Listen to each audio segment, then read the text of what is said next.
നമുക്കൊരു ghee rice തയ്യാറാക്കിയാലോ? Piece ഒരു 10 minute soak ചെയ്തതിന് ശേഷം വെള്ളമൊക്കെ ഒന്ന് കളഞ്ഞെടുക്കണം. നമുക്ക് ഇതിലേക്ക് ചേർക്കാനുള്ള കാഷ്നട്ടും കിസ്മിസും ഒക്കെ ഒന്ന് വറുത്തെടുക്കാം.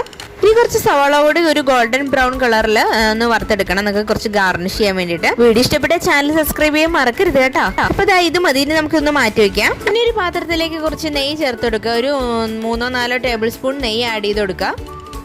അതിനുശേഷം കുറച്ച് സ്പൈസസ് ഒക്കെ ഇട്ട് കൊടുക്കുക. കറുവപ്പട്ട, ഗ്രാമ്പൂ, ഏലക്ക ഇട്ട് കൊടുക്കുക. അതിനുശേഷം നമ്മൾ മാറ്റി വെച്ചിരിക്കുന്ന അരിയും കുറച്ച് ക്യാരറ്റും കൂടെ ഈ നെയ്യിൽ നന്നായിട്ടൊന്ന് വറുത്തെടുക്കണം. ചേർക്കുന്നതിന് മുമ്പ് കുറച്ച് സവാള ഇടണമായിരുന്നു, ഞാൻ മറന്നു. അതുകൊണ്ട് സെപ്പറേറ്റ് ഒന്ന് വഴറ്റിയിട്ട് അതിലേക്ക് ചേർക്കുകയാണേ.